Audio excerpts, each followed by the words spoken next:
Kennt ihr das auch? Nach so einem richtig anstrengenden Arbeitstag oder einer anstrengenden Arbeitswoche kommt ihr nach Hause, wollt ihr dann noch so ein dickes Brett auf den Tisch legen? Vielleicht nicht, aber es gibt auch Spiele, bei denen man tatsächlich so richtig entspannen kann. Schöne Themen, wenig Konfrontation, simple Regeln. Wir haben heute 6 Spiele für euch, bei denen wir entspannen können und ihr hoffentlich auch. Ein Spiel, in dem man wandert, Eicheln und Blätter einsammelt und Vögel ablichtet. Was kann es Entspannteres geben? Am Ende ist es bei Trails fast nebensächlich, wer die meisten Siegpunkte einheimst. Man freut sich einfach über seine schönen Vogelfotos und Wanderabzeichen. Und ich weiß noch genau, wie wir das Spiel gekauft haben. Es ist 2 Jahre her auf der Spielmesse in Essen. Und da war eine riesenlange Schlange. Die Leute wollten alle Arche Nova kaufen. Und naja, es war dann schon aus und wir haben uns dann halt Trails mitgebracht. Und es war auch eins der ersten, die wir dann nach der Messe ausprobiert haben. Und ja, Aufbau und Erklärung sind eigentlich super simpel. Und es ist noch dazu wunderschön, finde ich zumindest. Man bewegt sich dann mit einem Wanderer auf einem Pfad entlang, führt seine Aktion durch, eben zum Beispiel die Vögel abzufotografieren, Ressourcen zu sammeln und währenddessen geht langsam die Sonne unter. Wenn es dann Nacht wird, verändern sich noch ein bisschen die Aktionen. Ja, und ganz am Ende zählt man dann eben, wer durch seine Aktion die meisten Siegpunkte eingeheimst hat. Wem das vielleicht ein bisschen zu wenig komplex ist, der kann noch den größeren Bruder von Trails ausprobieren, nämlich Parks. Das bietet dann noch etwas mehr strategische Tiefe. Einige, die nach einem idyllischen Wandertag von ihren Trails oder von der Arbeit nach Hause kommen, die schalten vielleicht erstmal ihren Rechner an, um da eine Runde gemütlich zu zocken. Aber ihr müsst euch inzwischen nicht mehr bei Steam anmelden, um ein paar Plättchen irgendwie auf den Tisch zu legen. Denn inzwischen ist das Hype-Spiel Dorfromantik auch in analoger Form bei Pegasus erschienen. Und da könnt ihr eben zusammen mit euren Freunden oder auch alleine entspannt ein paar Plättchen auf den Tisch legen. Und ja, was ist das Ziel? Ihr müsst ein kleines Dorf mit Wäldern, Wiesen, Flüssen und weiß ich nicht, was da noch dazu gehört, zusammenlegen. Und dabei spielt und überlegt man eben zusammen und versucht dann den eigenen Highscore zu knacken. Oder man kann sich auch Add-ons freispielen, um irgendwie den nächsten Level zu erreichen. Wir haben das Spiel zum ersten Mal bei Dennis von Brettspiele und mehr gezockt. Und ich weiß noch, es war super entspannend, es hat echt Spaß gemacht. Das Einzige, ich wusste nicht so genau, sind wir gerade am Gewinnen oder sind wir am Verlieren? Hat dann Dennis auch mal gefragt, ja, was müssen wir jetzt tun, um noch zu gewinnen? Und er meinte, ja, das kann man jetzt nicht so ganz genau sagen. Und am Ende der Partie habe ich dann auch mal gefragt, ja, und haben wir jetzt gewonnen? Ja, das kann man jetzt auch nicht so genau sagen. Das trage ich jetzt erstmal ein. Also ums Gewinnen geht es nicht so wirklich, aber umso entspannter ist das Spiel. Ja, und ich glaube, es ist einfach ganz cool für Leute, die dann irgendwie entspannt am Fernseher oder bei Musik irgendwie noch ein bisschen was zusammenspielen wollen, aber nicht so ein Riesending, wo man dolle nachdenken muss, noch haben wollen. Und es macht auch ein bisschen Spaß, da so ein bisschen rumzutüfteln. Oder wenn man auch wirklich ein bisschen mehr will, dann einfach noch, ich sag mal, den Rest rauszuholen und wirklich ein bisschen Taktik reinzubringen für die nächste Runde. Und ja, was ist denn eigentlich ein Spiel, was euch irgendwie entspannt, so am Ende eines langen Arbeitstages? Schreibt es uns in die Kommentare, wir sind gespannt. Wo wir gerade beim Thema Legespiele sind, würde ich noch einen kleinen Honorable Mention einbringen. Und zwar ein weiteres richtig tolles Puzzlespiel, Cascadia. Das war das Spiel des Jahres 2022, deswegen kennen es schon viele von euch und wir erklären es jetzt nicht in besonders viel Detail, aber wir haben euch, wenn ihr es nicht kennt, unten ein Video verlinkt, wo ihr mal reinschauen könnt. Das ist auch ein entspanntes Spiel, das man, glaube ich, zu Hause in der Sammlung haben sollte. Was mir vor allem als Zweispielerspiel besonders gefallen hat, war ein Spiel, was wir letztens von deiner Arbeitskollegin ausleihen durften. Und zwar Spirits of the Wild. Da spielt man nämlich gegeneinander und zieht Steine aus einem Beutel, die man danach auf sein Tableau legt. Und ja, man legt sozusagen Sternbilder, wobei man da eben verschiedene Sets zusammenbekommen muss. Aber es gibt eine Challenge und zwar, jede Farbe ist nur begrenzt verfügbar und auch die Aktion, die muss man immer mal wieder neu aufladen, wodurch dann auch eben eine gewisse Spannung entsteht. Und ich finde es total nett, weil man kann einfach so da irgendwie zusammen sitzen, ein bisschen die Farben sich raussuchen, mal gucken, was der andere da irgendwie noch macht und dann eine Aktion übrig hat. Und wenn dann dieser 5. Sonderstein, so ein durchsichtiger Stein irgendwie auftaucht und im Spiel bleibt, dann ja, würde das Spiel zu Ende gehen. Ja, wie Tobi schon gesagt hat, man spielt gegeneinander, aber es ist trotzdem ziemlich entspannt und ich finde es auch sehr ausgeglichen, wer gewinnt. Es ist taktisch, aber es ist auch ein bisschen Glück involviert und wenn beide das gut taktisch spielen, dann ist das immer ziemlich ausgeglichen. Und ja, was es auch noch gibt in dem Spiel, das finde ich auch noch ziemlich cool, da gibt es so einen kleinen Kojoten. Ach ja. Damit kann man sich tatsächlich auch ein bisschen ärgern, aber ist nicht so schlimm. Den kann man auf das Tableau des Mitspielers setzen und dann blockiert man für 1-2 Runden seine Aktion. Der kann aber den Kojoten auch leicht wieder loswerden, so wandert der immer ein bisschen hin und her. Und der ist auch sehr süß gemacht, finde ich, der Kojote.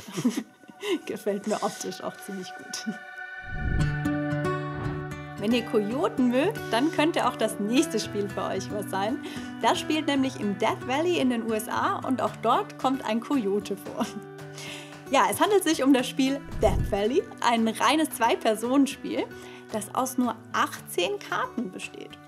Und ein bisschen wie bei Trails begibt man sich da auf eine Reise, eben im Death Valley National Park, den man in dem Spiel erkundet und wo man Fotos macht, die man dann seinem Album hinzufügt. Oder ich glaube, in der Anleitung heißt es Erinnerungen, die man sammelt. Ja, und anders als bei Trails handelt es sich hier aber um ein Push-Your-Luck-Spiel.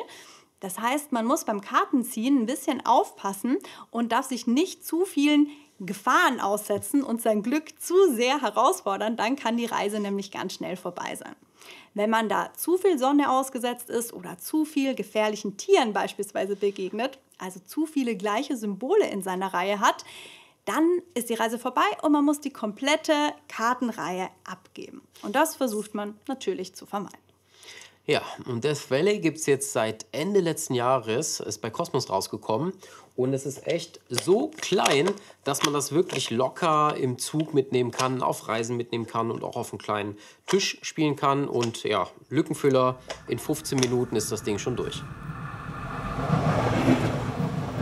Railroad Inc. habe ich zumindest schon vor ein paar Jahren zum ersten Mal gespielt, bei einer Freundin von uns. Und ich könnte schwören, dass Tobi dabei war, aber er sagt, nein, er erinnert sich nicht. Ja, jedenfalls hat mir das Spiel damals schon ziemlich viel Spaß gemacht. Und seitdem haben wir es uns jetzt auch bestellt und haben das Spiel auch zu Hause. Also ich habe das mal auf dem Tabletop-Simulator gespielt. Jedenfalls mittlerweile auch schon ein paar Mal hier bei uns zu Hause. Und das ist ein klassisches Roll-and-Ride-Spiel für 1 bis 6 Spielerinnen, wo jeder in Ruhe so ein bisschen vor sich her tüfteln kann, geheim hinter einem Sichtschutz Zugstrecken und Straßen einzeichnen muss. Und dann nach 7 Runden wird offenbart, wer am besten geplant und gezeichnet hat.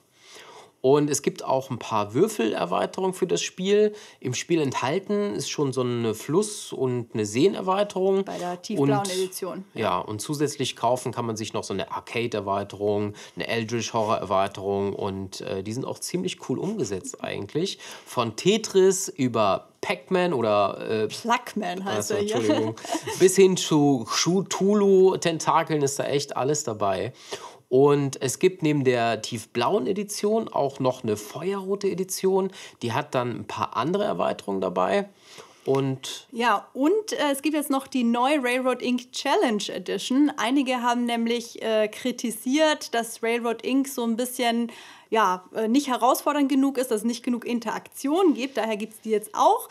Da gibt es die Varianten Blattgrün und Sonnengelb. Die sind dann ein bisschen herausfordernder, dafür nicht so entspannt. Erinnert mich ein bisschen an Pokémon. Da gab es ja auch irgendwie erst die blaue und die rote Edition. Und dann, keine Ahnung, Gelb, Gold, Silber, was es da nicht alles gab. Aber am Ende ist es ja alles natürlich ein bisschen ähnlich. Ich glaube, da braucht man nicht alle. Ja, so ist es bei Railroad Inc., glaube ich, auch. Man braucht definitiv nicht alle Editionen, außer man ist ein Superfan. Dann gibt es ja, glaube ich, auch so eine Big Box, die man sich holen kann, zumindest auf Englisch auf der Seite von Horrible Guild. Und auf Deutsch bekommt ihr das Spiel beim Heidelbeer Verlag. Neben Würfelspielen finde ich auch noch ziemlich cool. Was denn? Bei unserem nächsten Spiel muss man ganz ruhig sein. Wenn ihr mal abends überhaupt keinen Bock mehr habt zu reden, dann ist dieses Spiel für euch optimal. Weil in aller Ruhe ist Reden nämlich verboten. Gemeinsam steuert man ein Schiff über einen ruhigen See, in dem man Karten legt und nicht miteinander kommuniziert. Das Spielprinzip ist dabei ein bisschen wie bei The Game, wenn ihr das kennt, aber Thema und Artwork finde ich ja viel schöner gelöst. Es super entspannt, wie man da sein Boot bewegt. Und um dabei erfolgreich zu sein, muss man die Karten eben in aufsteigender Reihenfolge auf diesem See platzieren. Von, ich glaube, links unten nach rechts oben. Und man muss aufpassen, dass die Lücken zwischen den gelegten Karten nicht zu groß sind. Ist der Abstand zwischen den Zahlen zu groß, muss man nämlich Karten abwerfen. Aber die sind dann auch für immer weg? Die sind für den Rest des Spiels verloren, genau. Dann hat man vielleicht nicht mehr die man braucht, um das Spielfeld zu füllen und kann vielleicht nicht mehr gewinnen. Das heißt, man muss schon ein bisschen aufpassen, weil gewonnen hat man erst, wenn man das Feld komplett mit Karten in aufsteigender Reihenfolge gefüllt hat. Und das Spannende ist, wenn man das jetzt mit 2 oder mehr Spielern spielt und nicht solo, wie bei The Game weiß man eben nicht, was die anderen Spieler auf der Hand haben.